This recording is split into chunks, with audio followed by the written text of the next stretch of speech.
Yes, Indila. Mr. Das is also here. You can start. We are live. Okay, thank you.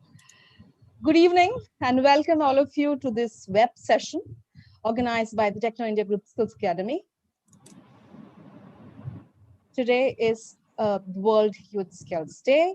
The theme set this year by UNESCO is Reimagining Youth Skills Post-Pandemic. Couldn't have been more relevant given that the challenging situations the pandemic had brought forth, especially disrupting the technical and vocational education and training the TVET sector. UNESCO has called for reimagining solutions in a way that considers not only the realities of the present, but also the full range of possibilities for the future. We will try to achieve that. We'll try to learn that through that session today.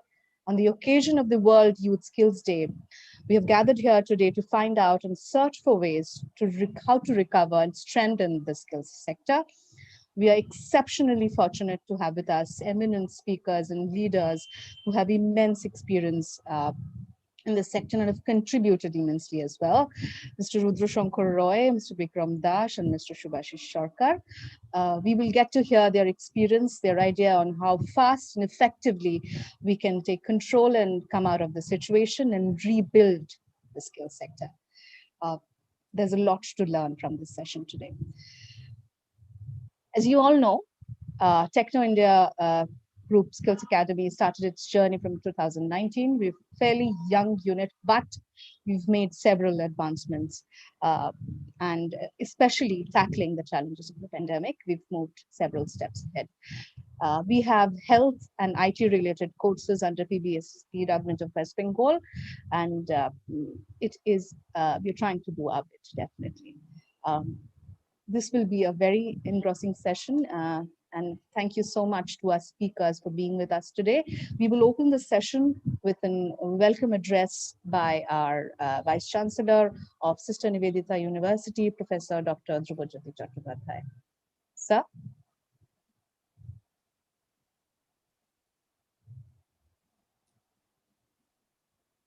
Do we have Professor Chattopadhyay with us?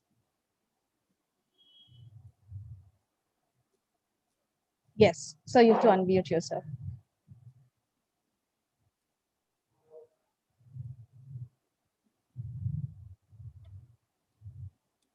Has he been made a co-host? Probably he's not being able to speak. Okay, I'm so sorry somehow. That's okay. Yeah. Yes, I think. Good evening, everybody. So today I must first congratulate the Techno India Skills Academy for organizing this webinar on the World Youth Skills Day, the Reimagining Youth Skills Post-Pandemic Confirmation, and having such a three very eminent panelists with us. We are very happy that our advisor and adjunct professor, Professor Rudra Shankar Roy, is with us. Thank you, Rudra, for joining us. We have with us Shubhashish Sarkar as well as Bikram Das. On behalf of the Techno India Skills Academy, the whole responsibility right now is looking after by the director, Madam Ina Bose.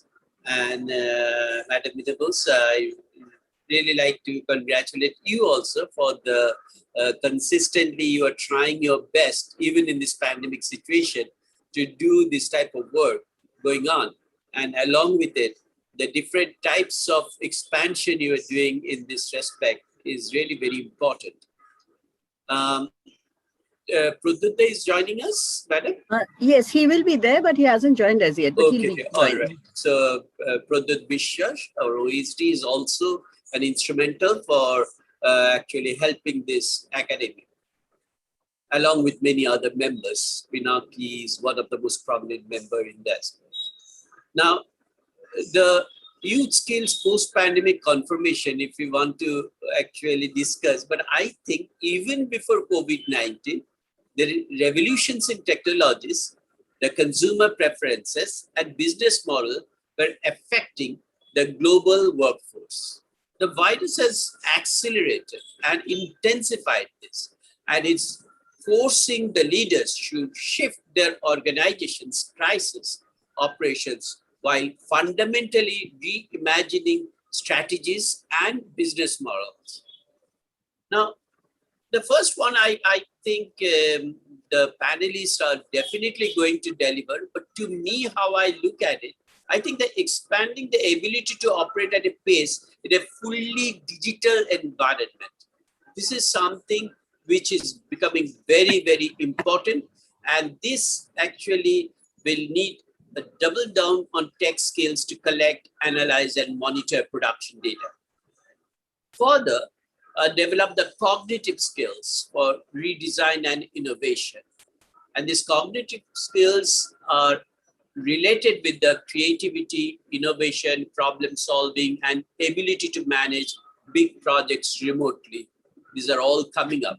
So these are the new type of skills which are in demand. The third one, I think, the strengthening the social and emotional skills to ensure the effective collaboration, teamwork attitude, and the self-expression. The fourth one, to build the adaptability and resilience to thrive during this post-pandemic aftershock and beyond. Now, if we look at that, out of the total 677 responding global corporate recruiters, 62% say managing strategy and innovation will experience growing demand in the next 5 years more than any other skill. So that is very, very important. And the other skill that corporate recruiters predicted would experience growing demand in the coming years is managing tools and technology, which is almost 60% of what we are looking for. And then if we find out, paradoxically, as the business world evolves to become more digitally focused, recruiters see the importance of human connection and understanding for managers increasing significantly.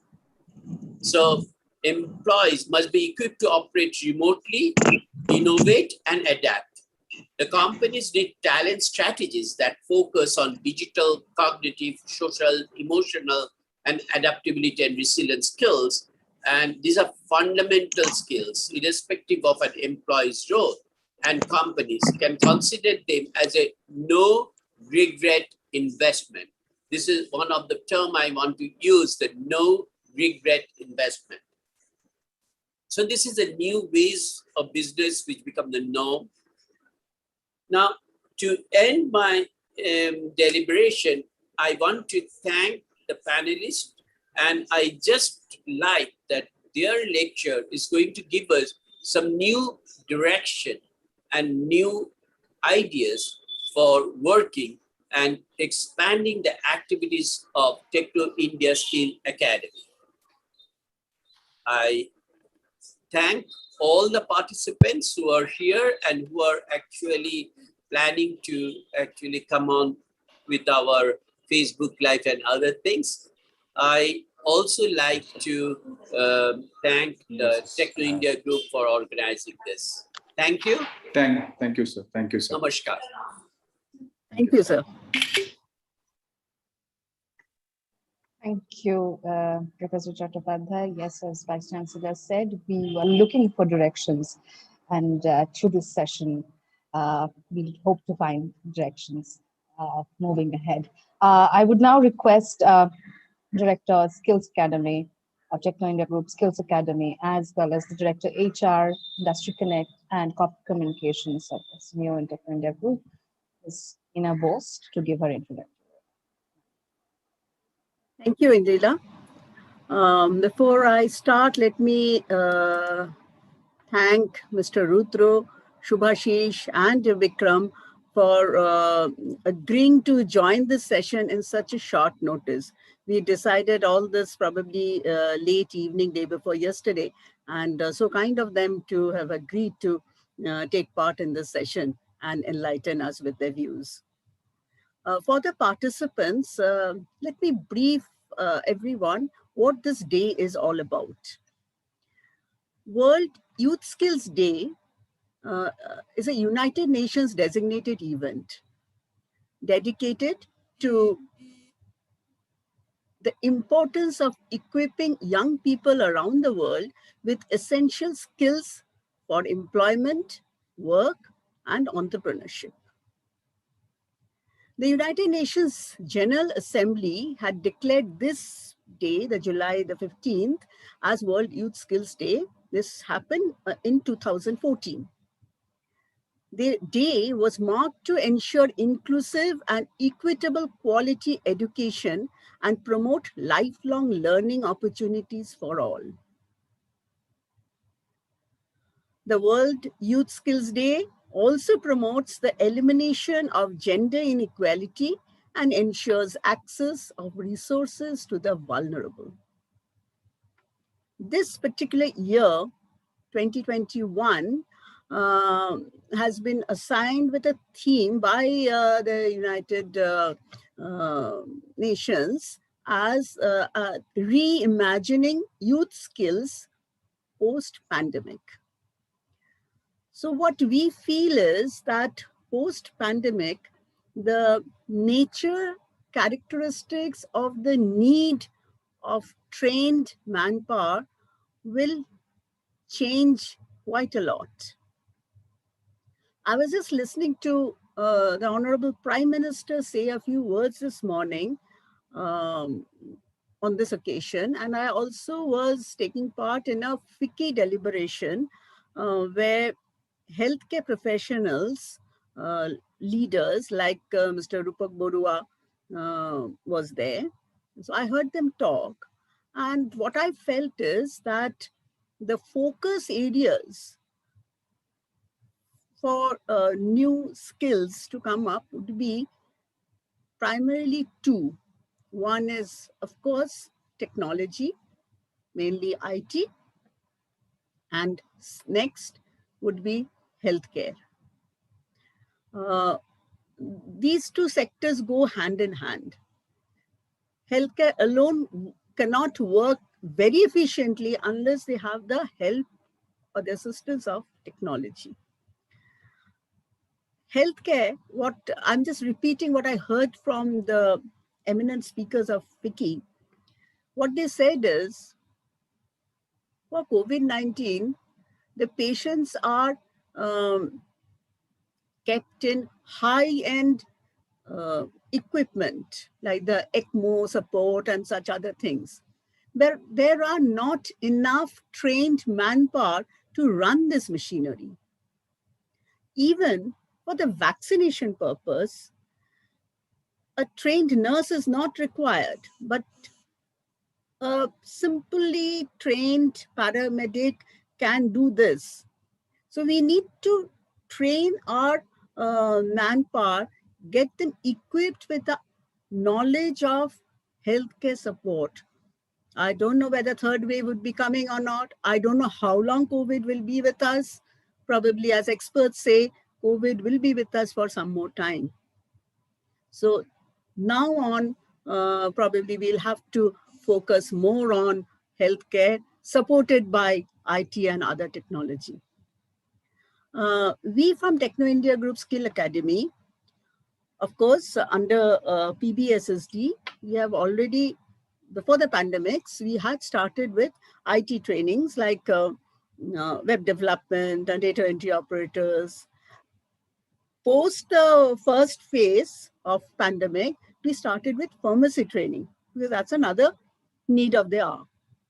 Now, we have joined hands with another small healthcare organization to impart COVID care assistant training for class 10 pass outs, both girls and boys. And we are giving them online training short 10-day course to equip them with the knowledge of how to give assistance to a COVID patient, be that in the home care, as home care, or as a safe home care, or in the hospitals. So this is just a small beginning that we have done, and we have plans of doing more serious things in future. Thank you. I will not take much of your time. There are eminent speakers waiting here. Yes, Indila, over to you. Thank you. Thank you, ma'am. Yes, our audience is eagerly waiting for our speakers, so we will get into that right away. Our first speaker today is Mr. Rudra Shankar Roy. Is the General Manager, Thought Leader, Industrial Products, Process Automation and Transformation and Supply Chain Global SME from IBS GBS CIC. He's currently the IBM CBDS, CIC Process Automation, RPS, Smarter Process and Industrial Products Consulting, and is widely known as IBM's Global SME, in charge of the process and supply chain and operations and metal and mining industry. He's worked extensively with clients globally in industrial products, banking, CGP, etc. He's also has immense experience of setting up startups, laying the internal processes and systems and getting the organization to go from the inception period. He's a certified IBM certified thought leader for industrial products, IBM certified strategic supply chain engineer, IBM certified senior solution manager, and the list is endless. In fact, he's received several awards from IBM, Eminence and Excellence Award, Leadership Excellence Award. He's also certified and recognized as IBM Mentor for Global Business Services. But he also has a youth connect as well. He is right now the honorary, as our Vice Chancellor said, he's the honorary adjunct faculty of Sister Nivedita University and teaches, is a guest faculty at reputed institutions throughout the country. We are extremely lucky to have him with us today. Mr. Roy, thank you so much for being with us. We're eagerly waiting for your deliberations. Over to you, sir. First of all, good evening to everyone, and hope I am audible to you all. Clearly, right? Clearly, you're clear. And thank you, Vice Chancellor, sir. Thank you, Director, Madam, and thank you, Andrella, and my co-speakers, right? And I'll say a big namaste to everyone. The student community is always close to my heart, right? So a big welcome to the student community on this day. And this is a day of yours, it's not the day of ours. And I just wanted to start with I'll say my idol, my mentor, everything in my life. So I'll start with the quote of Swami Vivekananda. So what he has said to us, that all the knowledge that the world has ever received comes from the mind, right? So it always comes from the mind. And this is an infinite library of the universe, which we are having in our own mind, right? So let's use our mind effectively and efficiently at every stage. So that's what we all follow. I mean, primarily I follow that how to use our mind in the various situations, how to adopt those abilities of changes in the occasions that we are facing through, right? And today being the World Youth Skill Day, and this is a huge significance of this particular day, right? And UNESCO has decided this 15th of July to celebrate as a World Youth Skill Day. As I mean, the Vice Chancellor sir has mentioned, as Madam has mentioned, I just want to touch upon one thing, right? So the importance of equipping our young people. So why it is a youth day, right? Because youth are the future leaders of the country. And we see all the leaders who have been growing over the period, they all depend on how the youth are going to perform in the country. So the skill that they are going to attain, how that is going to help in terms of development of the various aspects for the nation as well as the worldwide scenarios to tackle those activities, how a youth can become an entrepreneur, right?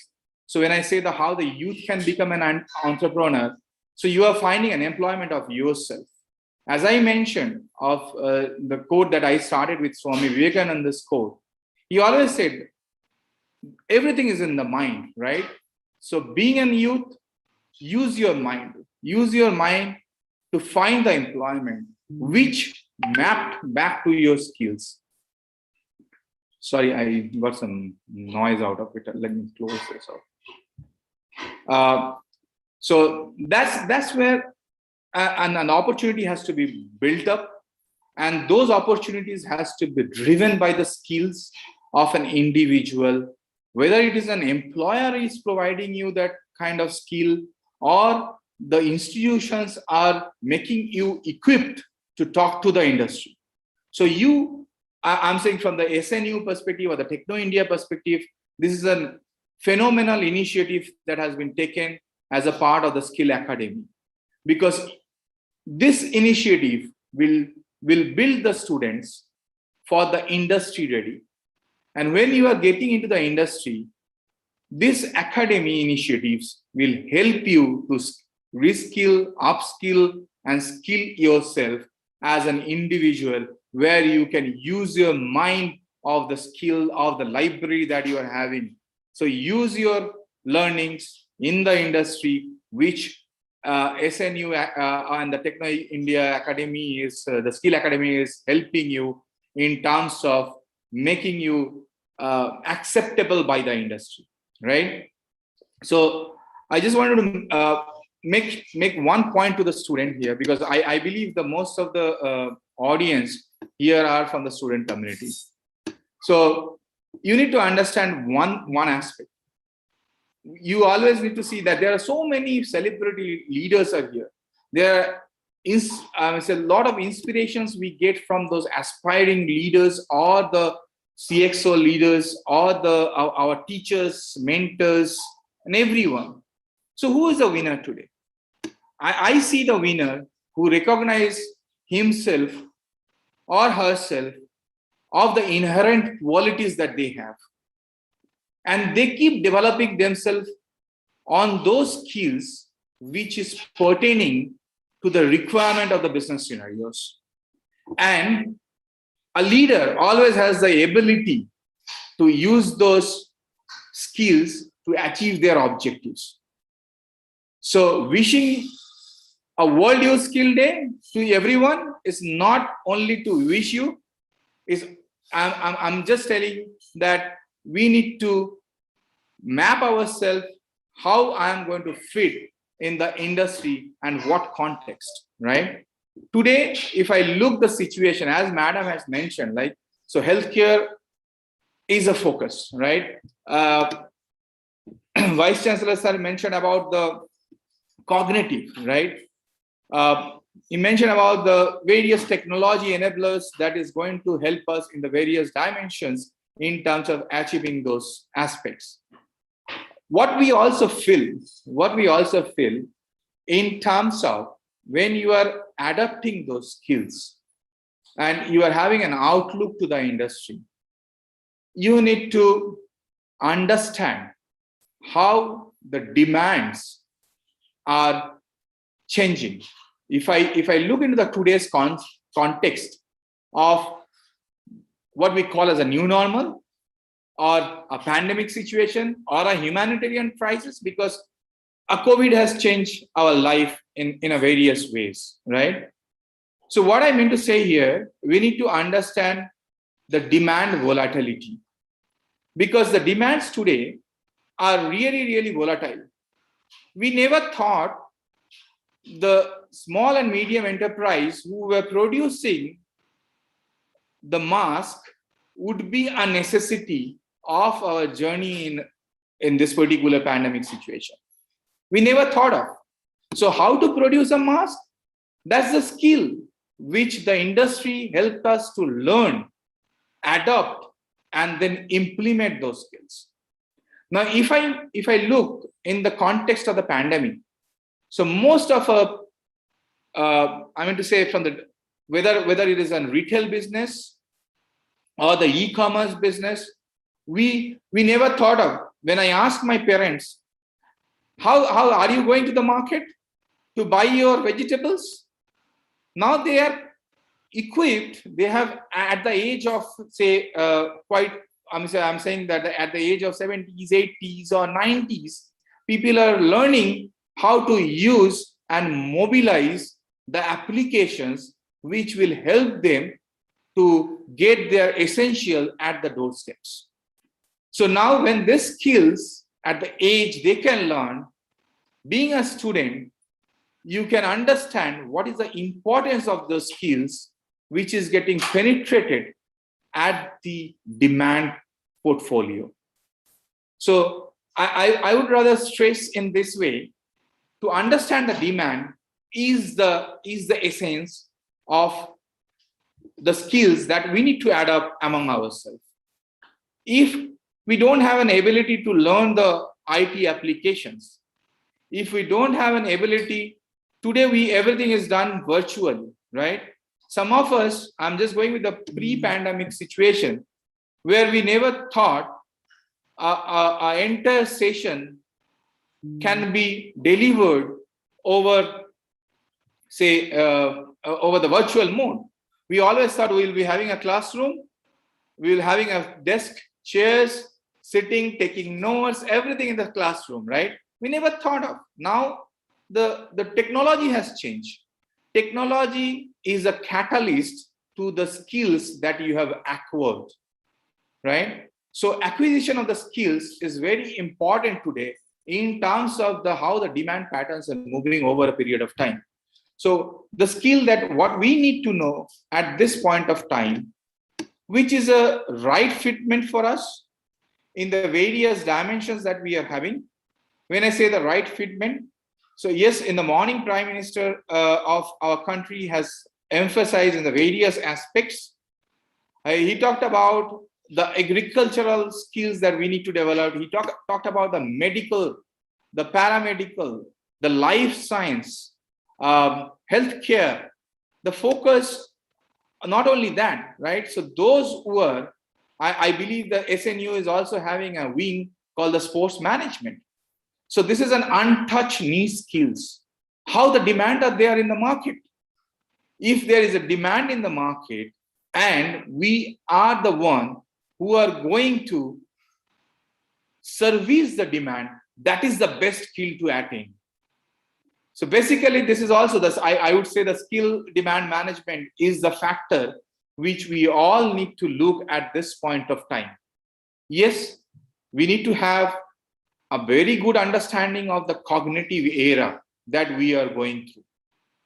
We need to understand how the artificial intelligence are playing a phenomenal role in terms of digitization of the various aspects. Because from now to then, I would put it in this way, from now to then, so the students who are, say, in the class 11, 12, or the first year, or the UG or PG, and when you are hitting to the industry, maybe there will be the basic thing that we need to learn might be an artificial intelligence knowledge, might be a data science knowledge, because you are going to handle with the patho. I mean, it's a huge data that you are going to handle it. You are going to handle both kind of data, right? So I mean to say, you will be having a lot of NLPs to come in, right? So those are the areas. Our technology is always a catalyst, right? But you need to also have the core foundational knowledge and the skill that to be attained. You cannot say, you are a civil engineer, you say, okay, with the help of the artificial intelligence, I will build a building. No, you need to understand what is the latest technology it getting played in terms of your core skill. Even in the medical science, right? Or in the healthcare industry, if I say some of the doctors, sir, we can use the robots to do a surgical operations. So he will say the robot can hold the knife. It's not. He will direct you. He will give you all the AI-based technologies will help the doctor in terms of the decision making. So the skill which is needed in terms of your decision making are the one which you have to attain at any point of time while you are deliberating various aspects of the technology, and the combination of the technology has to play a combination with your core operational skills. That's what we need to understand in this pandemic context.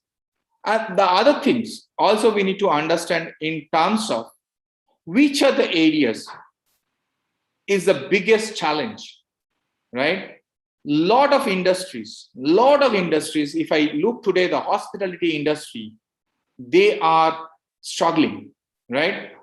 We might not have taken a flight, maybe we have taken a flight 2 years back, but that the cost involved to that industry is a phenomenal cost. How we can look through those aspects, being a student, being a way, because hospitality industry need to reskill themselves, right? How they can reskill based on the demand that is coming from their customer.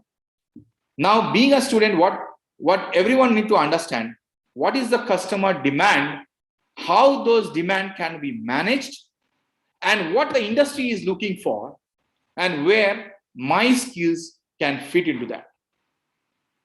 So you have to come up with a skill which is really a call out for the situation, right? I mean, so we need to be ambitious, but equally we need to be talented in terms of how we can use those skills to make our world a better place, right? Everybody is looking when the vaccination will come. Everybody is driving for it. At last we got the vaccination, right? And then there was a strategy behind it. How many days has to be, the gaps has to be between the first vaccine and the second vaccines. So these are the strategic aspects which a person need to learn, right? Learning a new skill definitely is going to make the youth, I'll say, useful and the meaningful for the society, right? And today being the World Youth Skill Day, it is giving us an opportunity. I mean, say, Techno India Skill Academy is giving an opportunity to every student in terms of upskilling themselves, in terms of reskilling themselves. You have the assets. Usage of the assets effectively are going to be a winning solution for you. So you need to be more energized, adaptive to your demand culture, work as a set, and collaborate. So when I say you need to understand how you need to co-create your skills, the co-creation of skills, like today you have the opportunity, the students have the opportunity. I do remember we used to go to the library or in Calcutta, we used to go to the College Street, collecting all the old books, reading with the friends, doing a group discussion. But you have today the master of all, the Google, right? So you can, that's a search engine. Not only Google, there are many search engines that is available today. And you can use those search engines effectively, because that's where you are having different kind of data, different kind of attributes of your skill development process is getting adopted, right? So, and it is not that, okay, you learn one time, then you say, okay, thank you, I have learned everything, I got the certificate, I am the master of the everything. No, you need to practice your skill every now and then. That's where I'm saying, if you have the skill that you have attained, you need to upskill yourself with the technology enablers that is available today in the market based on the demand, variations or the volatility of the skill requirement, right? So yes, as I mentioned, the youth is full of vitality and enthusiasm. So you are the, I will say, you are the holding all kind of new skills among yourself. So this is a time when you learn, you adopt, and you apply those skills. Whether it is a small project, being a student group, you can do it as something new. Innovation has to play a critical role. As Vice Chancellor Sir has mentioned, how we need to be innovative to understand where the cognitive play is going to have and what kind of data ability and artificial intelligence that is a key for our success today, right? So there are many resources that are available to us around the world, right? So we need to learn how to use those resources, how to collaborate, how to co-create. Then comes the celebration. So maybe next year when we reassemble, we might see that this is the thing which the academy has given to you and you are doing something from your own. It is not that doing and business is an entrepreneurship, right? Something developing a product is also a part of the entrepreneurship. So if you developed a product today, tomorrow that product might be required for the application of the post-pandemic scenarios. Who knows? So you need to challenge yourself. You need to challenge yourself in terms of the abilities that you have, in terms of the skills that you have acquired. And I think this will be a great success for every acquire a new skill, right? You need to accept the failures. Once you start accepting the failures is a part of your learning, then you should not get disheartened. Today you will get failed. Tomorrow you will have the ladder of success. Tomorrow you will feel, no, this is a skill which actually I failed to attain, but today this is a driver for me.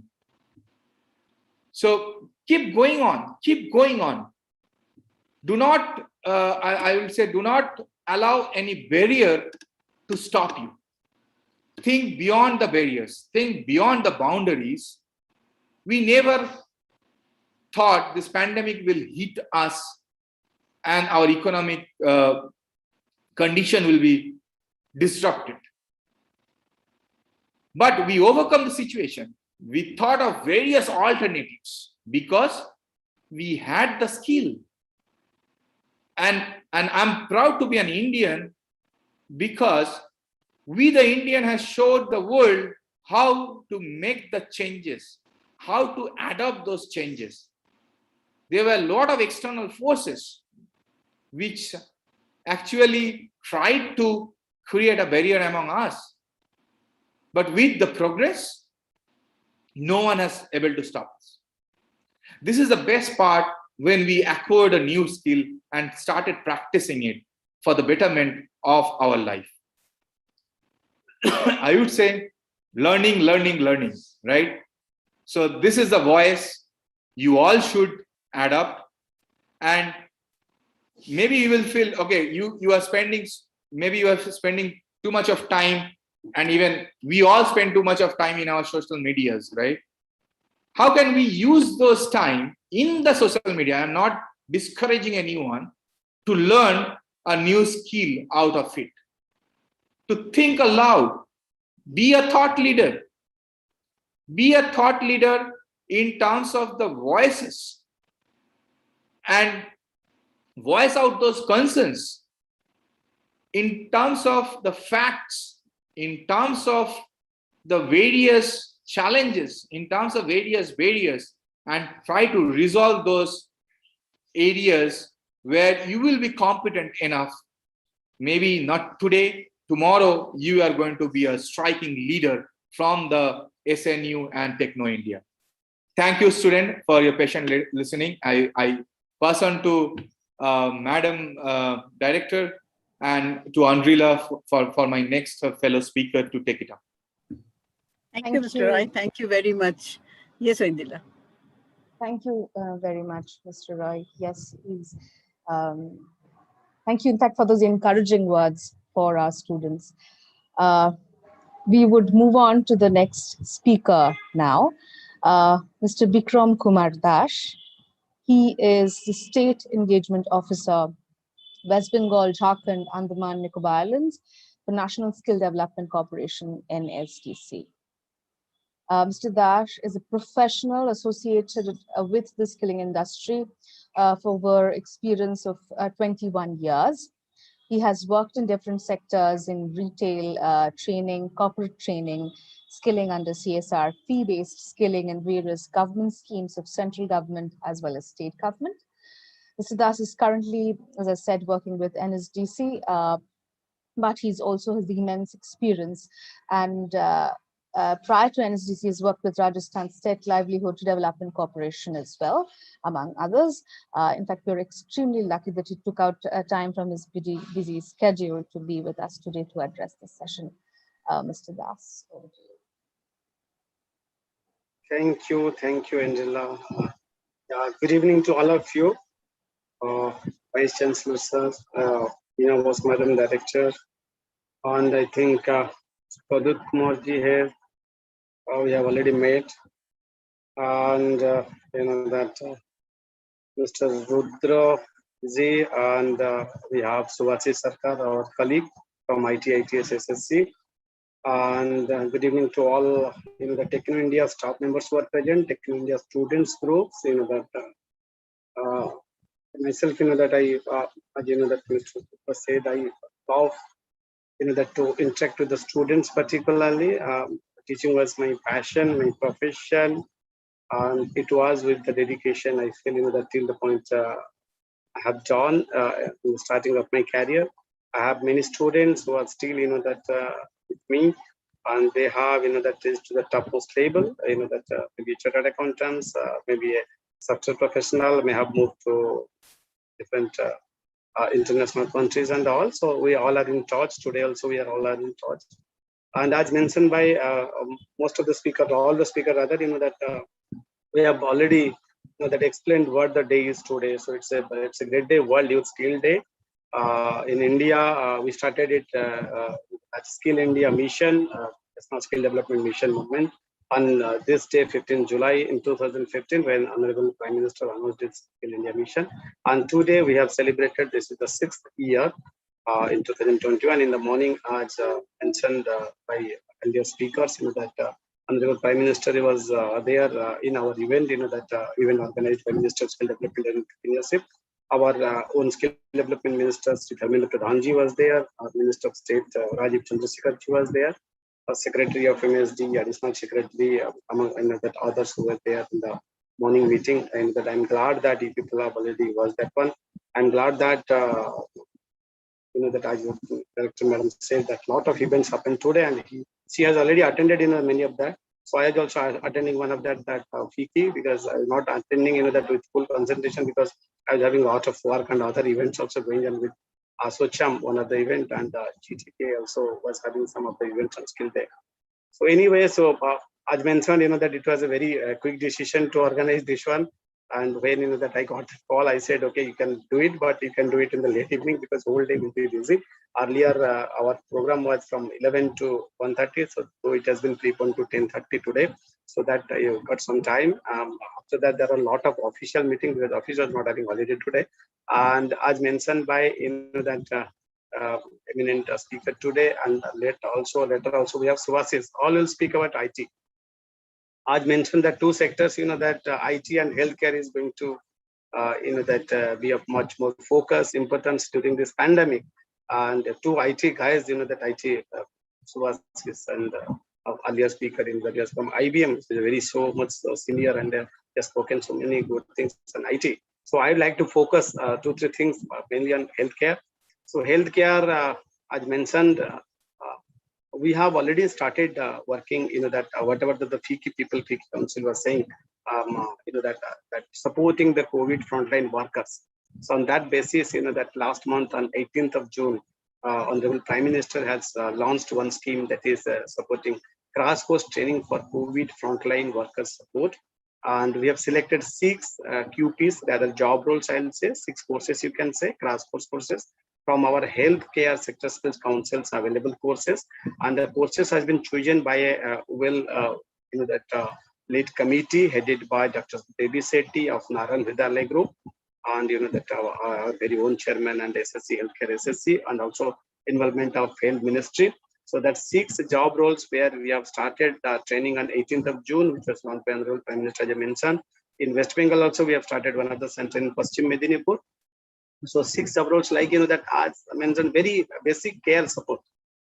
General duty assistant or nursing assistant who can work like basic care support. We are only providing this crash course is designed like 21 days of training, followed by 3-month mandatory OJT. So OJT is the main focus in this job, so that that at least that after working 3 months in a hospital, particularly that because this is like a starting from the government, starting from the root level, starting from the district level, you can say.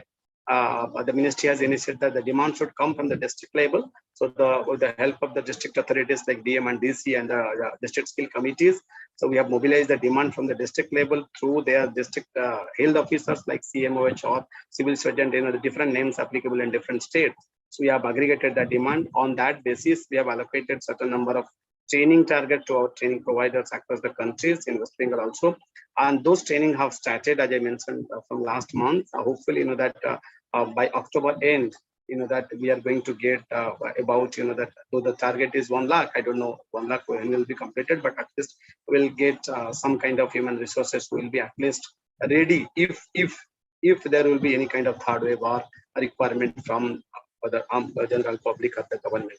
So that is what like healthcare support means like just madam was saying like that handling that equipment. So one of the job role is there, equipment handling, particularly basic the basic care support type of thing like this one. And one is sample collection support. That the vaccination and the sample collection, particularly the testing, is a big challenge. So that's why that the phlebotomist will be like a sample collection support, and particularly home care, because we have understood that on this pandemic time, everybody has not gone to the hospital, everybody has not admitted to the hospital, and mostly we have emphasized that home care support has been given. So that home care support, which is a part of whole home health aid job role, which was there.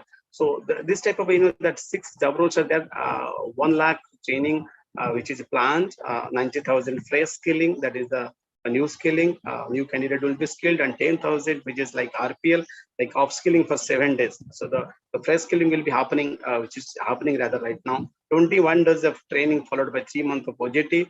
And OJT, as I mentioned, we have requested the district authorities, so the OJT might happen in a government hospital or primary healthcare center or maybe a private hospital. So that 3-month OJT will give a lot of experience to the candidate to work in the industry. And upskilling will be of 7 days, where that may be experienced healthcare workers who are now either working or not working, or maybe our earlier trained candidates, PMKV 2.0 trained candidates on particular job role, particular skill set can come for that upskilling, and they can be ready for this pandemic support, that COVID frontline worker support. So that is what we are doing. So basically, it's like the demand.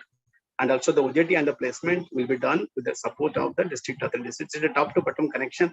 You can say from the district authorities to the state skill development mission, to the state government, because that intimation has gone to the health department, the chief secretaries of the state and all, and also to the central government, who is through the Ministry of Skill Development and all, to the home health department also. So they are continuously working with this project. So today morning also this has been mentioned by Minister and our Honorable Minister of Skill Development. So this is one thing, and second one is that e-learning, which is a part of this pandemic situation, as mentioned, that by earlier speaker, very well said that in this pandemic, what we have to do, we have to learn. I'll say the learn, as he already mentioned, the learn, unlearn or relearn. So relearning is very much required. Everyone has to relearn. That we have learned a lot of skills during this pandemic, starting from cooking to haircutting yourself. That now without going to the salons, I myself have done that one. So that's what I'm saying. So a lot of skillings we have acquired. We have achieved a lot of skillings. We got that one. The skilling is not a skill event, is not a problem. Skilling is not a problem. But anyone can go and acquire a new skills if that the mindset. That well said that the mindset has to be changed. Your interest has to be changed. Or more importantly, I will say, to make the skill aspirational, the respect has to be there. The respect has to come from the society, from every corner of the society, from every industry, from every locality. For example, this upskilling, I used to give the example, that everywhere, like, the driver who is driving the vehicle with a speed of 80 to 100 kilometers, and maybe whoever we may be sitting in the back side of the car, and that we might be a very skilled or educated person, and the driver, we might say that is a very, that maybe not literate, low literate or illiterate or whatever, but he is having the driving skill. He is a very much skilled worker like us. Maybe he's a more skilled worker than us. He is a king in his skills. So that what I tell the drivers, you have to feel that one. You should have that much confidence. I am a skilled worker. I am very much skilled on my skill, because if there will be 1 second, few seconds, maybe milliseconds, either udhar ho jayega, so there can be a different things to our skills. So we have to give the importance to the skilled workers of the country, of the world, of the society, so that the skill aspiration will increase. Next one is, that I'll come back to another example I used to give, that on the Martian example, that plumber example. Raj Mistri jo gaon mein building banata hai, jara banaye building, so that building, we know that a building goes on for 50 years, more than 100 years also, and that the planning is done by the Raj Mistri, the construction is done by the Raj Mistri, the layout is done by the Raj Mistri, everything is done by the Raj Mistri. So the Raj Mistri, on my opinion, in the village area, is not less than a civil engineer. Only thing is that he's not having that degree, he's not having that certificate. And so that certificate we're giving through recognition of prior learning, to at least give some kind of respect to them, may not be all. And whatever the analysis we have done, 75% of the people have said that they have at least got some kind of at least recognition, some kind of respect. And some people have mentioned that they have got a increment also. About 90%, 19% said that, okay, they have got increase in their salary, increase in their livelihood to this RPL. So my point is that our skill set has to, our mindset has to change, as mentioned. And one more thing, that skill Olympic, I'll focus on that one, because World Youth Skill Day. So I'm not going for industry, because a lot of people who are from the industry apprenticeship, I'm not going. That is skill event, that skill Olympic. Olympic is the current word now, budget the country now. Olympic is happening, is going to happen without the public, without the viewers and all. So similarly, we have skill Olympic, which is known as World Skills, which happens once in 2 years. And last skill Olympic, World Skills competition, has happened in Kazan, Russia in 2019. And this year it was supposed to be held in Shanghai, this time around August, September, but it has been postponed 1 year. And it is rather scheduled, I'll say, in October 2022. We are preparing, India is preparing for that one. So we are having a lot of, they're planning to have state skill competitions. We are planning to have regional skill competitions. Here, the skill is so much important that the only eligibility criteria is the age criteria, nothing else. We don't have any academic qualification. We don't have any other qualification, only criteria. If you know, if you have the talent, if you have that skill, if you have the techniques, you can participate in the skill competition. Only criteria is the age criteria, that for this skill competition, we have taken like on or after, who are born on or after 1st January 1999. And some of the skills, 2-3 skills where, that the age relaxation is there. But I'll come back to the that skill Olympics, World Skill competition, where the last Olympic, India has got the first ever gold medal. And that also, for the very, very new technology, upcoming technology, you can say, that is water technology. And we got the gold medal, and which is won by our very neighboring state, Odisha guy, one guy who has won that gold medal for the country, for the state, that for all of us in water technology. And we had one gold, 1 silver, and 2 bronze medals. And 1 bronze medal was from West Bengal. And as I was mentioning, that the skill is important. He was a very, he's a very, that 8th pass guy. And he has won the bronze medal for the country and for the state. And he has made all of us proud, that with the skill set of jewelry. So, that competing among the participants of around, that 50 to 75 countries who are the member countries in that one skills, and winning that gold or bronze medal or medal. And there were also 15 medallion of excellence last time we have won. So our medallion tally has increased from earlier events, as I mentioned. So that's why, that what I am saying is that the skill is important, and the candidate, the student has to be skill. You have to make your skill aspiration, that grow, and also the skill importance has to be given. And as one more thing I'd like to mention, we all know that national education policy has come up, and national education policy, that a lot of skill focus has been given, and that might be the one of the reason, that we have our one minister who is also heading the education and skill development at the same time. So, and also a lot of development has happened, which is going in the direction of either, that both should be linked, both should be working with each other, something like that one. And also vocational education, we have started from 9th standard, we already it's running in West Bengal. 6th standard, it is planning to be run around, that there is a scheme called CSS for VSCE, vocational secondary education. We have around more than 700 plus schools, including this IT, ITS, that Suvasis is there. Some of the schools in West Bengal government schools, so they are choosing either, out of the 2 vocational courses, they can choose one, and there can be 25 candidates in a batch. So a lot of schools have been taken, and a lot of more schools are going to be taken up in the coming days.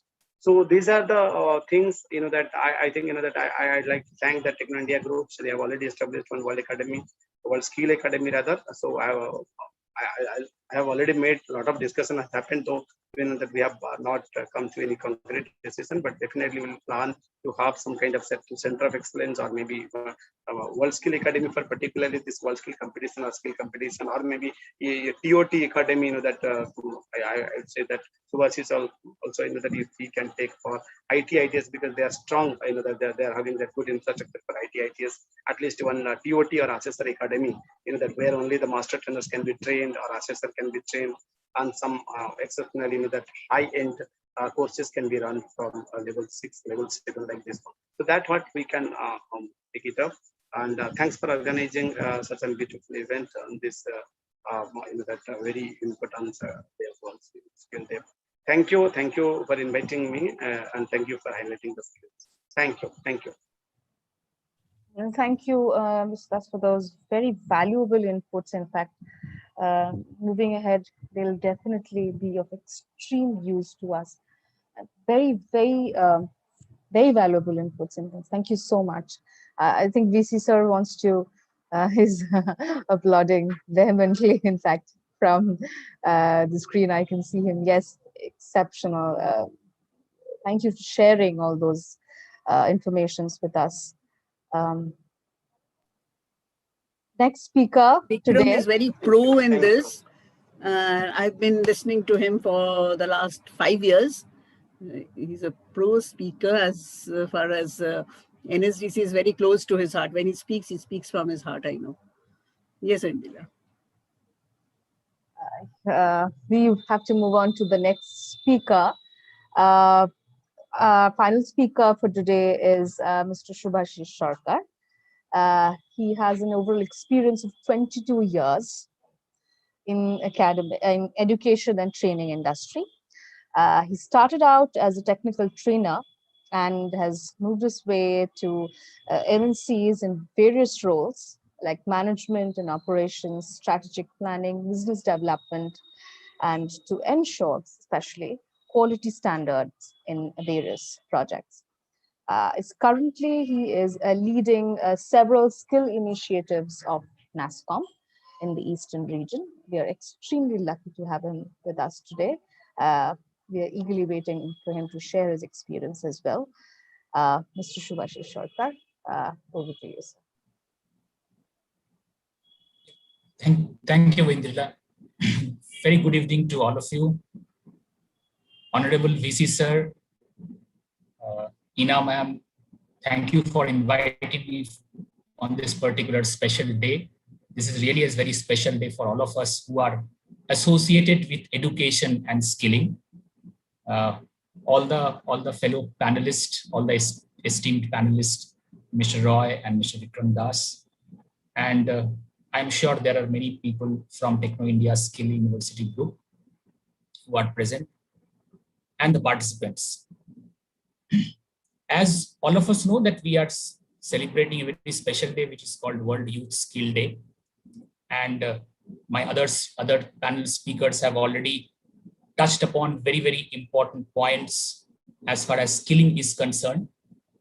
I will present a very brief presentation on skilling, and definitely as I represent NASSCOM, So NASSCOM is the industry body for IT and BPM industry in the country. So definitely majority focus will be there on the technology front, though there are various other skilling areas are present, but I'll mainly focus on technology front. So just give me a 30 seconds. I'll just share my screen.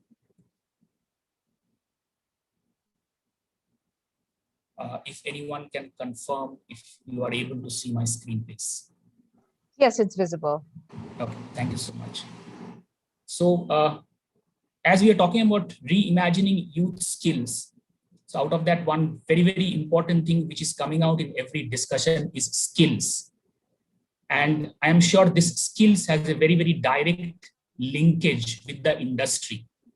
Because ultimately, if a skilled worker is available, a skilled resource is available, industry get benefited. Once the industry get benefited, that has an immense impact on the overall country's economy. Because I'm sure all of you will agree with me that a country's economy depends on that particular country's industry. That's what we call it GDP and other kind of growth which is there. So it's a very, very critical thing to have. I am sure government, various institutes like Techno India is definitely pioneer in skilling and education. There are different institutes who are trying to build skill ecosystem, trying to build skill resources. Government has also launched a new education policy, which Bikram was mentioning, where skill has been given importance from class 6 onwards. So that is a kind of importance is being given to the skills because it has very large impact on the society. It has very large impact on the country's economy. Now, when we talk about skills, as I was mentioning, that it has an impact on the industry. So my today's discussion agenda will be mainly on these three parts. Definitely industry outlook, which has drastically changed, especially in last 1.5 years after pandemic. Because of that, definitely there is a demand for skills and talent, which has also undergone a change. And what is the need for change for everybody who are into skilling, who are into education system? So what is the need for change? So my major focus area will be on these 3 points of discussion. If I move on, this is a quote which I have taken. It says, life is not about waiting for the storm to pass. It's about learning to dance in the rain. So I'm sure all of us are seeing a very unforeseen situation. We are going through a very unforeseen situation, which is a pandemic. And that has impacted each and every sphere of our lives.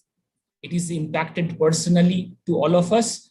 It is impacted the professional, kind of professional boundary also, where each and every industry verticals has undergone a complete change. So, but each and everybody has adopted to this situation. So definitely we cannot, fly away from the situation. We have to ultimately change according to the situation which is there. So because of this, there is a lot of change which has happened in the industry. So reimagining Indian enterprise tech landscape in a digital first world. When we are talking about reimagining skill, definitely we have to understand how the industry has undergone a change. So there are some key highlights. There are some key data points which I want to focus. 60% of Indian enterprises are pivoting to new business and delivery models for business continuity. So I'm sure many of you have heard about digital transformation, where companies, their business processes has completely undergone a change. They have become more digital. They are using technology for everything, whatever they are doing. So that way the shift has happened.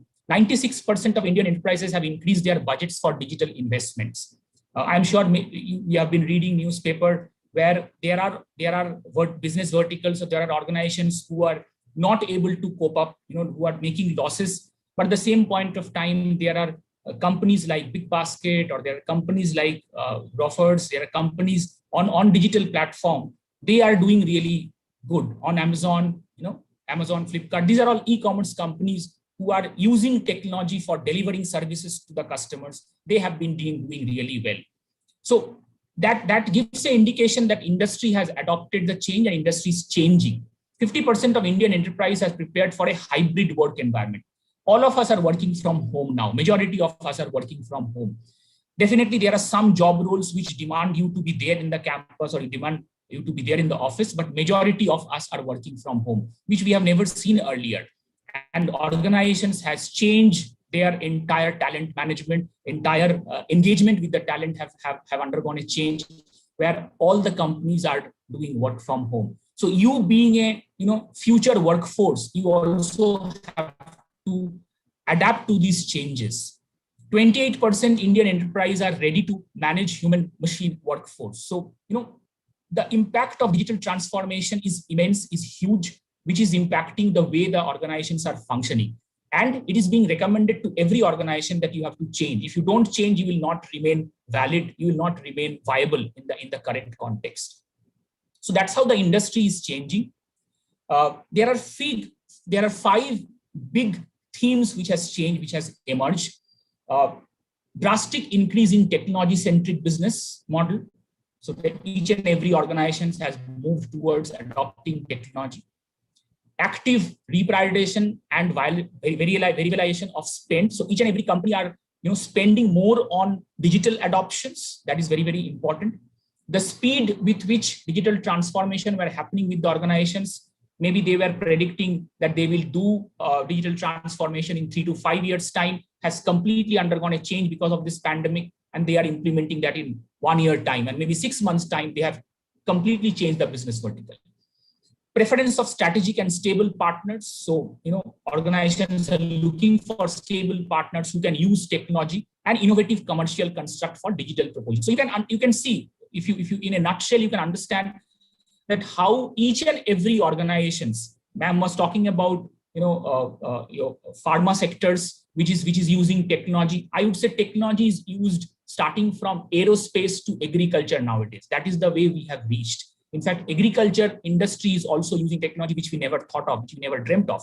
So they are using IoT technologies where cloud technology is being used for various kind of tracking in the agriculture field. So that way the technology is creating an impact on each and every vertical of industry which is there. This is a little busy slide. Don't go line by line. What I want to mainly focus you on is that 4 key themes driving growth, digital growth talent in India.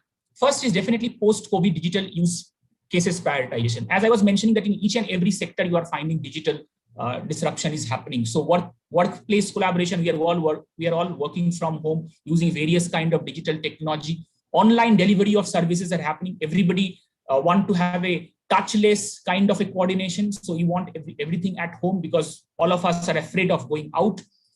Online learning, I'm sure all of you have experienced this. We never saw this kind of learning earlier when we are in school and colleges. So online learning is something which is the way forward, and this is going to stay there. Telemedicine is another very, very important area where this kind of things has happened. So post-COVID, technology is impacted each and every aspect of that. Mr. Roy was also mentioning that it is not about learning and only doing a job. It is very, very important that you also learn the technology and use it for your own employment. That is entrepreneurship. So there is an immense work which is happening in startups field. I don't know whether you know it or not. There were about 14 unicorns which we have added in 2021 only from India. Unicorn means $1 billion, startups. So that kind of focus is coming in the startup space. So there are students, there are people who want to build their own organizations and want to do business on that. So, and when they are doing that, definitely there are a lot of technology which they are using. Without technology like AI or data science or cloud, you cannot run in today's time whatever startup you are doing. So people are learning those kind of things to get into startup business. Definitely skilling, reskilling is a very, very important factor, which Bikram was also mentioning, that maybe you are getting yourself skilled, maybe you have certain core skills with you, but you need to upskill yourself, you need to reskill yourself. If your skilling is stopped, you are stopped. You will not be viable in the industry. That is very, very important thing. In fact, nowadays also, even if you are working in the industry for 20, 25 years, we are still learning, we are still acquiring new skills so that we remain relevant in the industry. And definitely fresh talents, whatever is required in the industry is growing. Huge talent requirement is there. But yes, definitely India has good number of resources available. As a country, we are lucky to have good number of resources available. But the talent pool is something which we need to develop. So for that talent pool development, all of you who are studying, who are acquiring various kind of skills, need to come up and reskill yourself as per the emerging technology requirement, as per the industry requirement. That's what is our expectation. That's what we are working for. There are some data points which will give you an idea that what kind of shift is happening in the technology space, in the talent space. So if you see, by 2020, our future skill talent, when we say future skill talent, means the talent which are required in the emerging tech areas. So it was in a 1.7 to 1.8 million size, and it is expected to become almost triple. Right, so it is expected by 2024 we'll have a requirement of 3.5 to 3.7 million people. So that is the kind of installed talent which is there, and that is the kind of talent requirement which is coming from the industry. So you being into education system, you being a student, you are learning. It is very, very important and critical that along with your core skill, you learn these kind of emerging tech skills. You may not work in that skill. You may not be an AI specialist, or you may not be a data scientist, or you may not be a cloud engineer, but you have to know how does AI works. You have to know how does data science work, what is there inside it. You have to know what is the functionality of cloud. So this basic understanding you need to have, like maybe 10 years, 15 years back, people need to have a basic understanding of internet. So like people used to have a basic understanding of internet, now the situation has come that people need to have a basic understanding of these kind of technology, even if you are not mastering that. So that is the expectation which is there. As I was mentioning about the industry, in the similar line, if you can see, there are top MNCs who are investing on digital transformation, who are investing on speeding up their digital transformation business. You can see some Microsoft, Uber, Google, Automation Anywhere, MasterCard, Oracle. These are all prominent players, and they are investing hugely on developing talents in digital space. Right? You can see some data points which has been given. It is mind-boggling, right? This they have never thought of. These companies never thought of having so much of investment in this particular space, but because of the pandemic, because of the industry requirement, because of the project requirement, this kind of change is happening. Capacity building. I'm sure each and every institute is doing various kind of skillings at their own capacity, at their own space, but organizations are also taking interest to train various resources, whatever they are hiring. Definitely, you need to have a basic skill set with you. After that, based on project, organizations are spending on you the time and the money so that you get skilled according to the project requirement. So you can see some of the examples which I have taken, like Zensar has invested heavily towards a digital training academy. Infosys has created more than 75 new courses to make its employees trained. Cognizant has reskilled and upskilled associates. I'm sure you're familiar with all these big names. And that is the kind of investment they have done. And that is the kind of step they have taken to make talent available on these digital areas. Wipro has TrendNext, a skill-based learning framework. So everywhere, it is an effort from the industry. It is an effort from the academia that skill has to be there with you, because if you are not skilled, then you will not be able to service the industry whatever is required. At the same point of time, it is our expectation that students of current generation will live up to that, and you will not stop only by having your academics, or you will not stop only what you are learning from your institute. You have to come up and you have to learn and adopt this learning, and you have to learn this technology. That is very, very critical. Even if you are not from a technical background, still you can have a basic understanding, because that is what will be something required. Very important thing is that because of this pandemic, the people function has changed. I am sure many of you will be giving your job interviews in coming days, right? Because you are getting skilled, you are learning certain things, you will be working for industry so that you can utilize your skills. So the recruitment process has completely changed because you are not going to any office for a face-to-face interview with HRs. You are having a virtual recruiting process in the new normal. So you have to know that how to face online interviews, how to make your camera on, how to interact on online interview. That is also something which is a very important thing which you need to know and which I'm sure your institutes are teaching. Onboarding goes online. Even if you get a job offer, you will not get a job offer which is a pen and paper job offer. You will get an email or you will get something in a digital format that you have been onboarded. This is your appointment letter. So that has gone. And reskilling to repurpose. Definitely, if you think that once I have got into a particular industry, I have got a job, my task is over, my friend, it is not like that. You have to keep on reskilling yourself. You have to keep on upskilling yourself. Then only you will become relevant. B2B sales has transformed. See, sales has a very direct linkage with the customer. Like we are all customers. So how we perceive the industry, how we perceive the way we transact with anything, whatever we have around us. So, we are avoiding touches. We are doing all touchless transactions. We are preferring touchless transactions, and industry has to, kind of respect to that. So if industry has to kind of respect to that or serve to that, definitely all their transaction, all their business models has undergone a change where customers are looking for digital services, industries are providing digital services.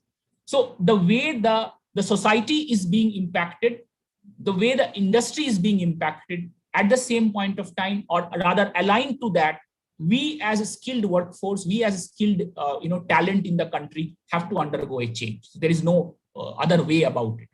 So 30% increase has happened in these, as you can see some data points which is mentioned over here for placing orders online. So I'm sure all of you use your mobile phone for everything. In fact, all of us use our mobile phone for doing everything, whatever we do.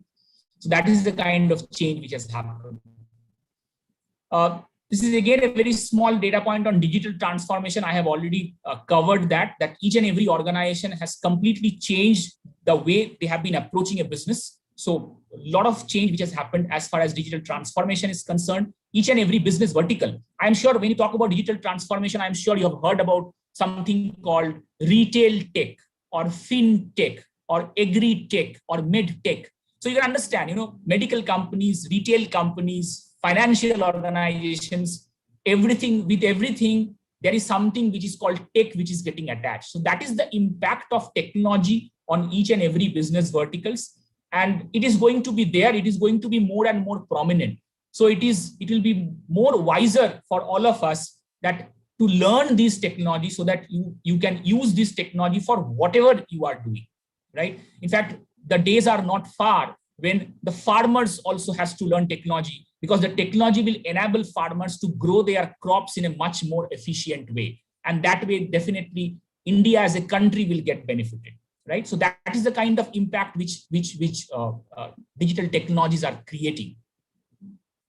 This has opened up a different aspect altogether. I don't know how many of you have heard about this, which is called gig economy, gig workers.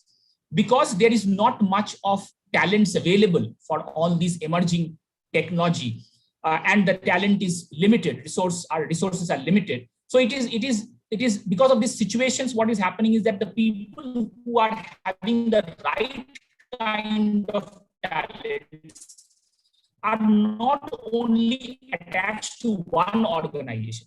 It's not that you are only working with one organization because of your skill sets. So like you can see, freelancing model. So don't think that, you will get a job after you complete your course, after you complete your education, you will get a job. It's not like that. It may happen that you will work as a freelancer because you know that technology, you are aware of that technology. So like field like data analytics, cloud computing, business planning, market entry strategy, SAP consultant, data engineering, product manager, digital marketing. These are all the areas where you can work independently as a freelancer.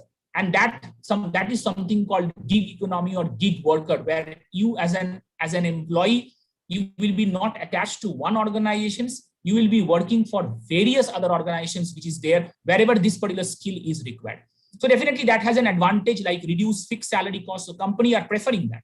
Company are recruiting more and more gig workers. As you can see, 25 to 30% of workforce getting freelance jobs. So there is no fixed cost of the company that you have to give a salary. It is project based. You work for a project, you get paid. Project is over, your task is over, you go for a different job role. So that is the way the industry is changing in terms of recruiting talent, in terms of taking their talent. I'll move on to the next part, which is demand for skills and talent. As I have been explaining till now, that what is the industry expectation, what is the industry is looking for, and how you should change yourself because of this changing scenario. So definitely you have to understand what are the kind of demand of skills and talent which is there. This is very, very prominent. This is very, very obvious from this particular slide, which you can understand that on digital technology area like IoT, AI, cloud, 3D printing, AR, VR, social mobile, cybersecurity, blockchain, RPA, you can see some installed talent which is there as a part of the industry. So, and by 2023, the kind of prediction which is coming, which is 30% CAGR growth which is there. So huge talent is required. Now you may think of that you are learning simple software related courses, or you are doing some basic programming, or you are doing some basic data oriented programming or other courses. How this you can learn?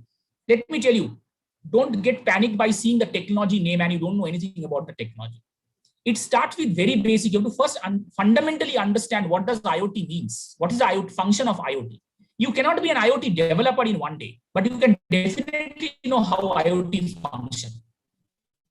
So that is the essence of reskilling, So it's not that you have to be a professional. What are the business models are around the cloud architecture which is there?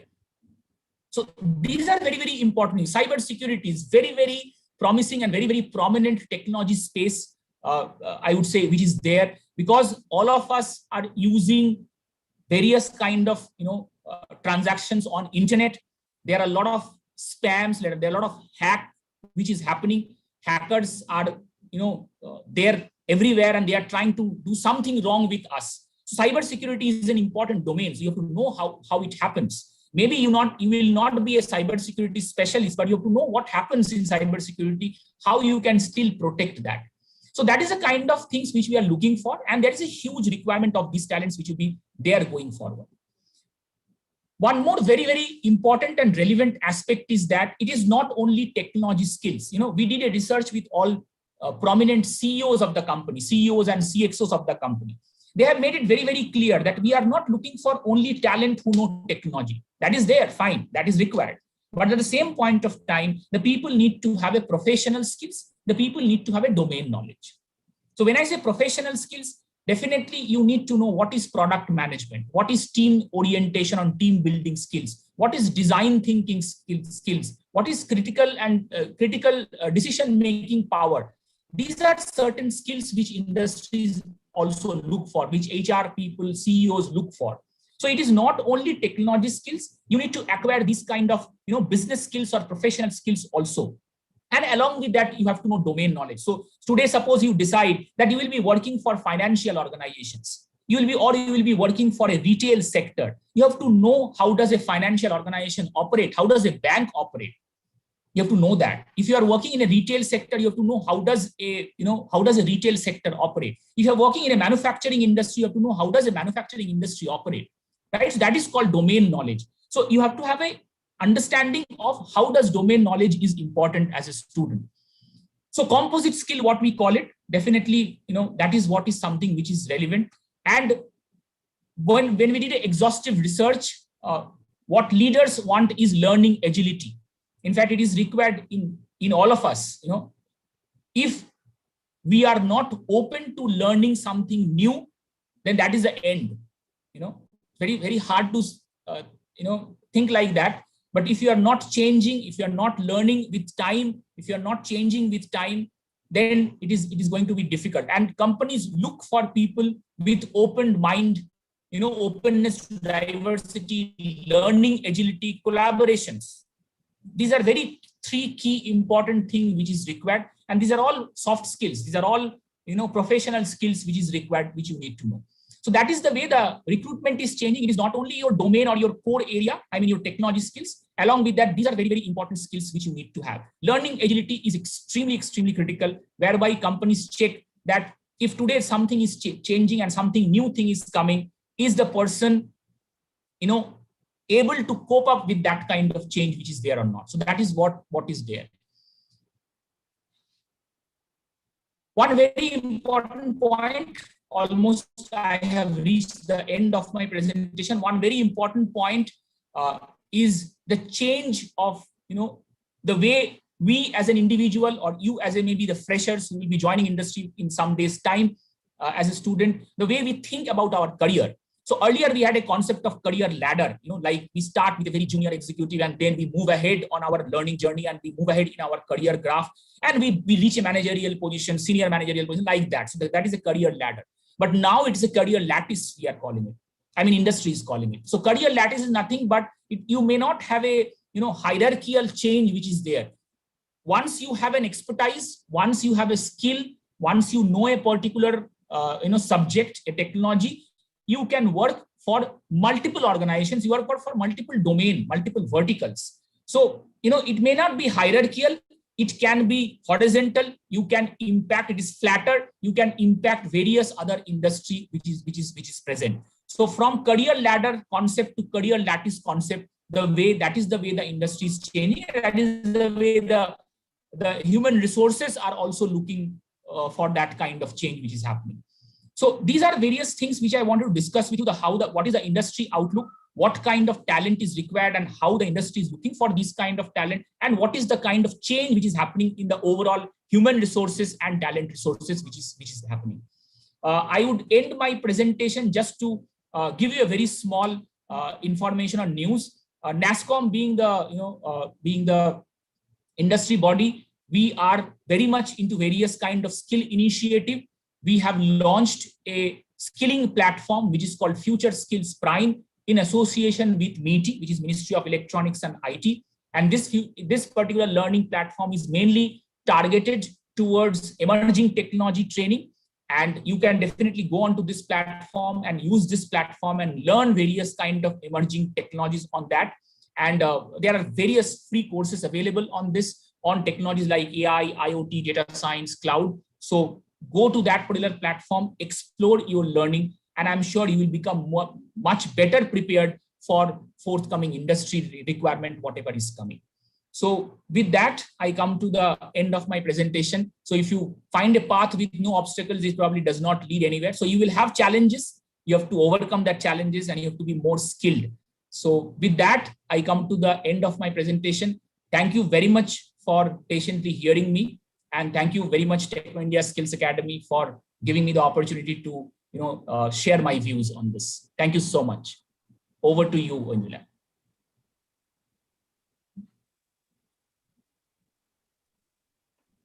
Thank you, Shubhashish. Indila, you have to unmute yourself. Thank you, sir.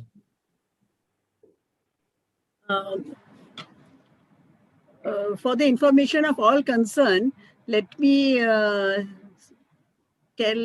here that courtesy Shubhashish's help, NASSCOM, under their Future Skills initiative, they are training students of our 5 engineering colleges free of cost on domains which are beyond their curriculum to make them future ready. Am I right, Shubhashish? Yes, absolutely. And it's our pleasure. Thank you so much, Shubhashish. And I think this is a fabulous knowledge for us also, Ms. Shubhashish, which you have shared from the NASSCOM perspective.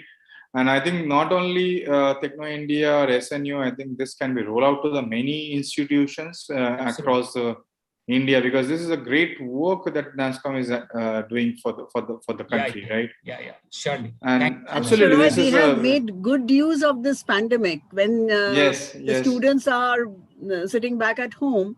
They have made good use of this time. Yeah, so we definitely will connect, Mr. Shubhashish. Surely. We can work out more in terms of the collaborative and the co-creation of the things that you have stated today. Absolutely. And I'll just pass on to Madam Bose, right? If any of the students, they have the question for the panel, so let us know so we can respond to that.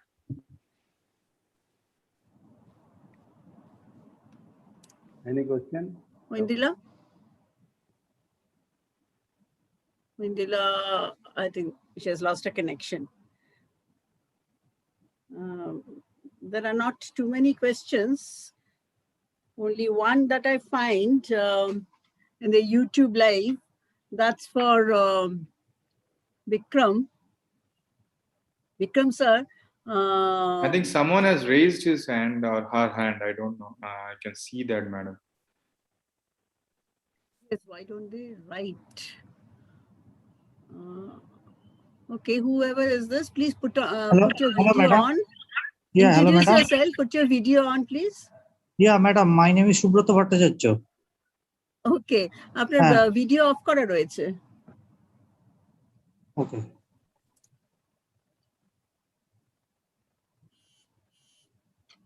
Yeah, madam. Yes, why don't you introduce yourself, Mr. Bhattacharya? My name is Subroto Bhattacharya, and I have a question that suppose I wanted to start a cybersecurity course. So what will be it will be free of cost, or how many hours it will take, the course duration? Please tell me, ma'am. So can I take that? Can I take this question, Yes. madam? Yeah, Mishra, please go one by one. Yeah. So Yeah, I just wanted to let you know, Mr. Bhattacharya, Yeah. that as Mr. Subhashish has mentioned, right, there are a lot of courses which NASSCOM is driving, and that it might be some of the courses which is already been implemented as a free, right, for the students and the professionals. Similarly, from the IBM, because I represent IBM and I'm part of the IBM academic, the Global University Program. And I'm also the IBM academic ambassador for the Global University Program. So what we are doing for the across the universities globally, and we have done with the many institutions in India, there are two kind of courses with the Skill Academy and the IBM Academic Initiative, where we are providing free support in terms of the various courses, and SNU and Techno India also registered for it. So there will be a lot of courses which is part of the, you can browse to the IBM www.ibm.com/academic. So and the link I can also paste it in this group.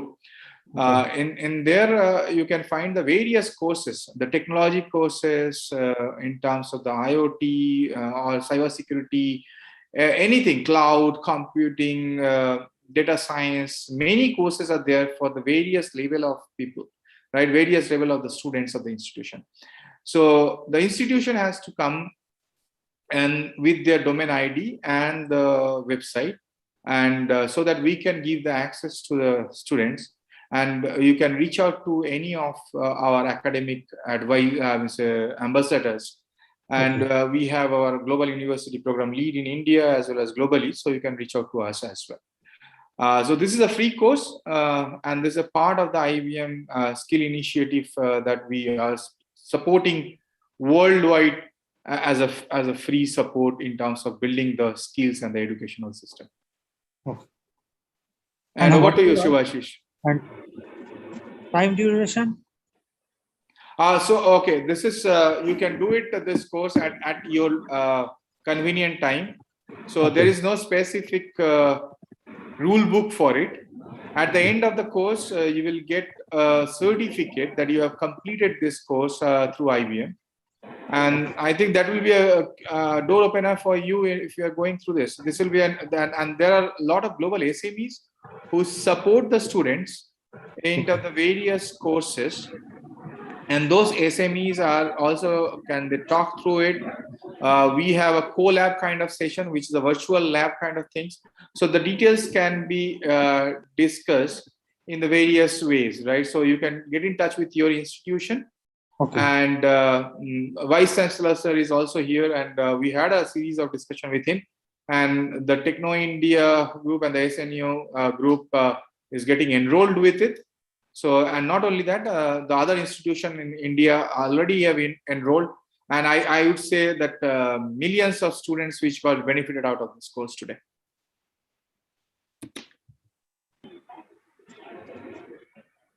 Yes, Subhashish? Yeah, so just wanted to mention that if you're looking for program on cybersecurity, on Future Skill Prime, we have certain program which start with very, very basics and fundamentals of cybersecurity from Cisco. So as Cisco is our learning partner, so there is a program on introduction to cybersecurity, and then there is a second developed program called Cybersecurity Essentials. So these are the two programs which are there, which you can start off as of now, and then you can do some high-end programs later on. So that way you can start off learning cybersecurity on Future Skill Prime also. Yeah. Thank you. Shubhabrata Bhattacharya, would you want to talk a little bit about your Wadhwani Foundation?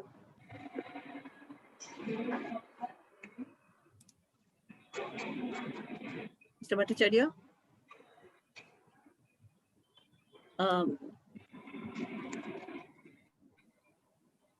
Mr. Bhattacharya, would you want to talk a little bit about your Wadhwani Foundation, what they are doing? Actually, I have past graduate. I have a chemical engineering. You're not from Wadhwani Foundation? Yeah, SNU. I am from SNU. Okay, thank you. So, madam, what I'm going to do, I'm going to put the link to the chat window for everyone. If they want to go through the IBM academic program. There is a question. Indila, would you be able to take your system is okay? Yes. Am I audible? Yeah. Yeah. So to Mr. Bikram Dash, is Mr. Dash there? Yes, sir, this is the question for you. Basically, we have online classes. Our universities are having online classes. Schools are all over having online classes. Can we? When will PBSSD?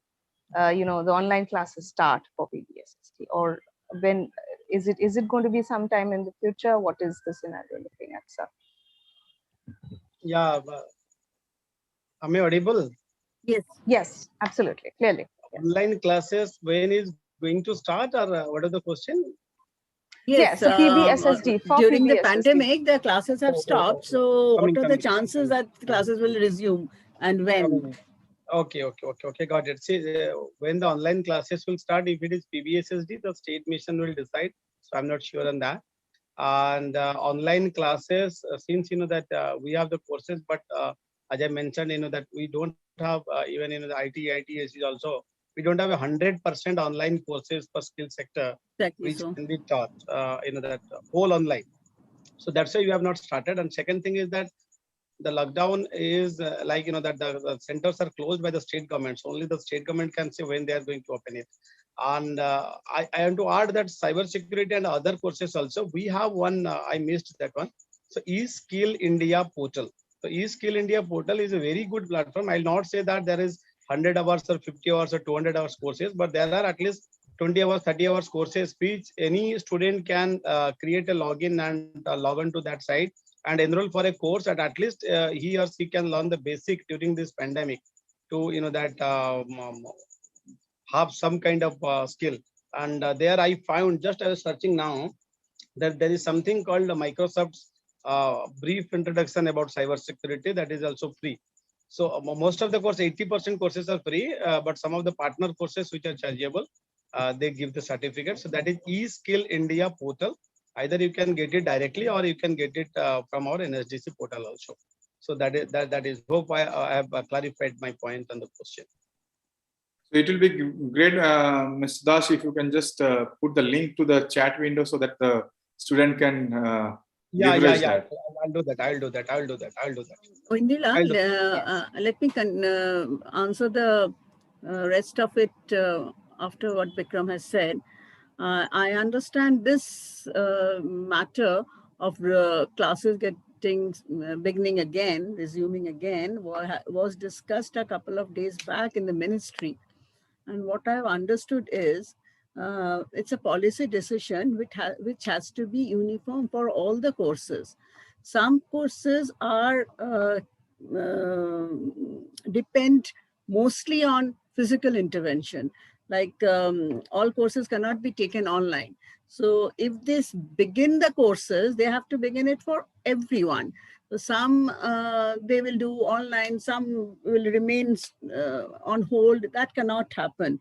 So that's the reason why classes cannot start. And moreover, unless the transport facilities are fully in operation, students won't be able to come physically to the institutes. That's the reason why PBSST probably is not taking a full decision of resuming the classes. Right. Okay. Okay. But In thank the you. YouTube, there's another question for Bikram. No, it's not a question, it's a suggestion in the YouTube channel, because we are going live on YouTube as well as Facebook. Bikram, they say that this is needed for Jharkhand and Odisha also, Jharkhand, Bihar, Odisha. Probably such skills of, skill academy or skill development initiatives are less in those places. No. I don't agree. Audible, right? Yeah, I don't agree to that extent, because today only, that we have, that if you visit Twitter of Ministry MSD Skill or Skill India page, so you'll find there are a lot of awards given today, declared today, where you'll find out of 4 candidates, that on an average you will find 2 candidates from West Bengal. As I mentioned, that Odisha has won the gold medal out of the 4 medals, and we have got the West Bengal has got the bronze medal. And last year also, Odisha has done well, that particularly that state skill competition and all in 2018. So a lot of event, a lot of training is happening in Bengal. Particularly, I will say the state government is having around 6 lakh target of skilling, particularly under their banner, that including all the schemes. So out of that, around 3 lakh, that coming from the short-term skilling of Utkarsh Bangla and all. So lot of skilling happening, and with Utkarsh Bangla, I will say that last 3-4 years, lot of reforms happened, and to the district level, block level, now the officers has been hired. I think they're gearing up, that they have made the skill mission a good structure, and the district skill team also strong.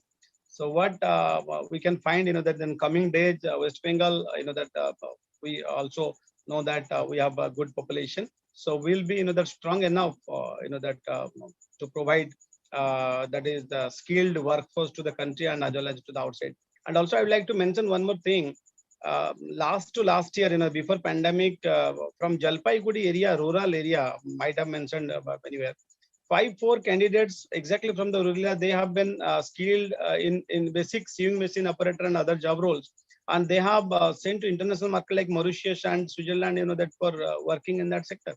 And under TITP also, we have at least 2-3 institutes, that most in some of the states, you can say West Bengal, a technical internship training program for Japan. So the government is having one tie-up with Japan government to send around 3 lakh to 5 lakh people, skilled people.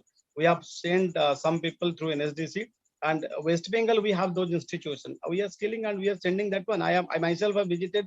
We have a center in Bahadur Road area, Madhyam Gram, and from there, that we have sent. I myself has handed over that visa and all to those candidates. Around 10 candidates have been sent from there, and that is a part of JS group also, association with other Quiven Skill Institute. So a lot of skilling is happening, particularly in Odisha and Bengal. Jharkhand, though they have created a strong mission, but yeah, might be, that there is a little bit of that moving ahead rather. They have a structure, they have a mission also, they have their own skill system also, one skilling scheme also, SJKBI, that is known as SJKBI, because I am leading Jharkhand, so that's why, that I know that, understand that system and all. But might be, that little bit of less numbers. But Odisha and West Bengal has done. Particularly West Bengal, I will say, in PMKVS CSCM central component, the target was around 3 lakh, and we have done that one. 2 lakh something, that we have done. We have achieved that target of central component on that. Thank you. Hope I have clarified. Maybe private institutions like Techno India Group Skill Academy, such institutions are less in number. But with the online platform now available, geographical boundaries cannot stop one from learning or from acquiring skills. Yep. You Coming can to private, always get in touch with us if you need so. Yeah. One more point, that when the ITI grading started last year, ITI grading started by the Ministry of Skill Development first time. And on that ITI grading, Salboni ITI from West Bengal, that private ITI was the #1 ITI of the country. Last year, I'm saying, not the current ranking system.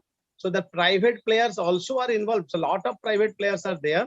And definitely, we know that SNU will come up with their, that arms, that for the skill ecosystem. They have already come up very few times, 1-2 years. And we'll have them, that we'll have lot of universities, skill universities are there also. But yeah, association like Brainware also doing good in last few years. And one more thing, from West Bengal, PMKK, we have that Pradhan Mantri Kaushal Kendra, which is a model training center across the countries. And you will not believe, out of top 10 or other top 5, 3 or 4 from West Bengal. The head up is based in West Bengal. I can say the name: Orion Edutech, IC Edutech, and one more is EduJobs and all. So these are having around 50 PMKKs across the country.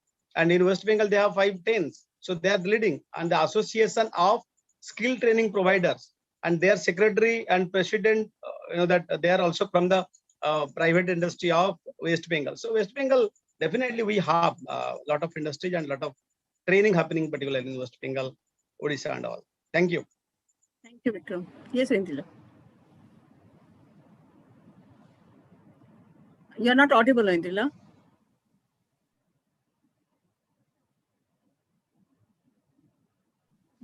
Yes. Am I audible now? Am I audible? So do we have any more questions, or no, we can. No more questions. Okay, so we've come to the end of this very interesting session. In fact, lots of discussion, lots of points to take back home. Lots of things we've learned from this session. To all our speakers, what wonderful presentations we had, what wonderful, in fact, brainstorming sessions we had, and the in discussion at the end of it. Thank you so much to everybody. But for the formal vote of thanks, I would invite Mr. Pradut Kumar Bishash, our very beloved PKV sir. He's the director of Techno India Group. Of course, he's the OSD Twitch Chancellor at SMU.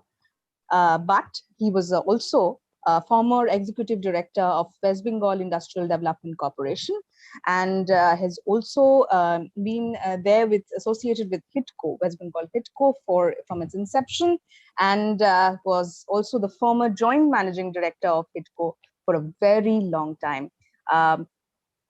Mr. Bishash, Pradut Kumar Bishash, vote of thanks, formal vote of thanks. Sir. প্রদ্যুৎদা unmute করতে হবে। Good evening.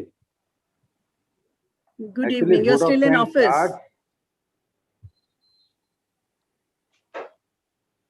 Actually, vote of thanks starts when everyone starts departing in the program. Anyway, Honorable Vice Chancellor, Honorable Speakers, my colleagues, and active participants of our program. I want to put some points first before thanking you. Number one, in the developed countries, everybody are not chasing after higher education. Major chunk of youth, they takes training program, and they are deployed in middle level employment, either wage employment or self-employment. In course of my tenure, I have very little experience on skill development. So what I have come across from the industry is that they are taking training, skill development, trained personnel, but it is seen that training courses are not in keeping with the dynamic changes. I mean, change with the at par, in keeping with the industry's requirement. We have also heard it whenever we started a course in collaboration with TCS, this course, they have also made this call. One question also I want to put forth before the learned speakers, that is, we talk about skill development in so many forms, in so many words, but one thing is that we are very much target oriented. Now, we always see that how many all skill development training programs, we see that this number of trainees we have we have imparted training to this number of students, this number of trainees, all like that. But we don't know how many skill developed, how many trained personnel are still unemployed, or how many trained personnel have been ousted from employment.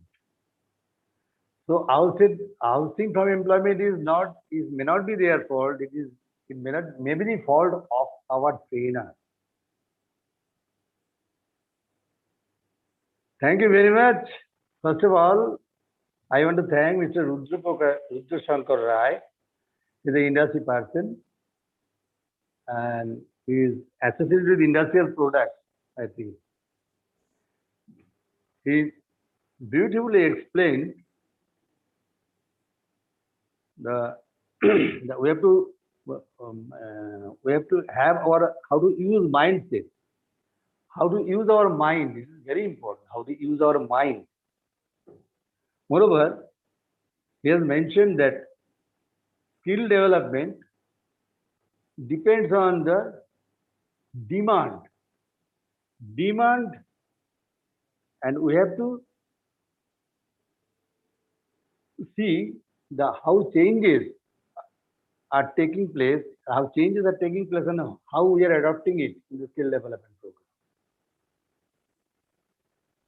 He's also mentioned about reskill. He also mentioned about resources and also many other things he has said. He has also mentioned that our skill training should be in keeping with the demand of the industry. Demand of the industry is changing. We should keep pace with that change. Thank you very much, Mr. Roy. Thank you, sir. Thank you, sir. We are thankful to Mr. Bikram Das. He focused on healthcare system. He demand for he mainly described how to take the demand from the district level, and he mentioned very much various government programs also, and also one very important point he has mentioned, the skill development in rural side. There are skills just like plumbers, Rajmistri, driver, they're skilled, but they want recognition. It's a very important point. Now,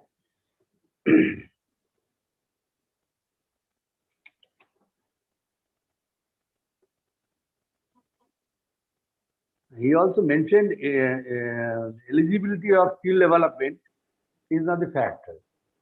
Age is the factor only. So we have to develop their skill according to their knowledge or according to their ability. Thank you very much, Mr. Bikram Kumar Das. He has mentioned some government programs also. Thank you. We are thankful to Subhash Sarkar.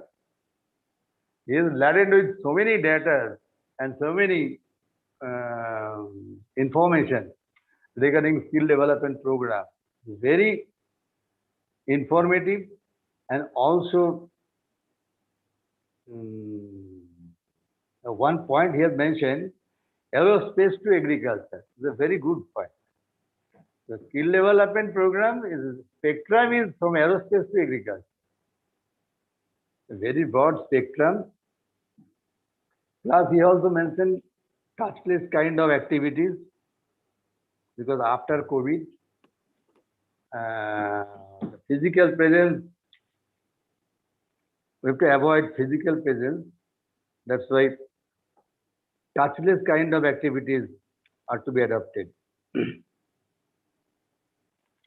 The post-COVID situation has impacted many major changes. He has also mentioned that the industries have changed their demand, has changed their requirement also. So we are not being able to see your face, your off focus, just to bring your self down a little bit. Yes, this is better. Better. Yes. Yes. Plus, he has also mentioned the demand for skill and talent are not the talent.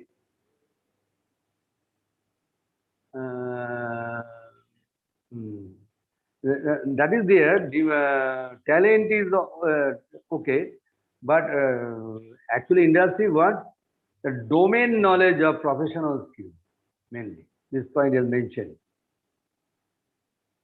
And also he explained beautifully the career ladder, shifting from changes from career ladder to career lattice.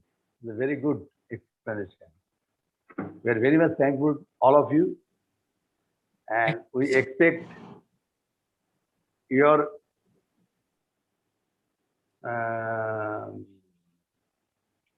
what I can say, your cooperation and your assistance and your guidance required. And I particularly request NFDC personnel so that we can take up the skill development program on a large scale, on a big scale. Thank you very much. I'm also thankful to the participants. Very much thankful to the participants who have participated in the program and raised questions. Okay. Thank you very much. Thank you. Let me close the session by requesting the three speakers to be present at the university as soon as things are normal. All three of you, I know you visit the university, but in a very unstructured manner. But now we need to have a better focus on to address the students and address even our faculty members. VC sir, would you like to? Definitely, madam. Something? So it will be our real pleasure to be part of the journey. Yes, that please. you are. We'll be so happy to have such a session in the physical mode. And really thank to you, madam, for organizing such a wonderfully You're most welcome session where we exchange our own thoughts and we learn through it, right? So exchange of ideas really gave us a lot. Yes. That's where we can co-create and collaborate in every dimension. Right. And this is also a skill development for us as well. Okay. Thank you. Good night. Stay safe.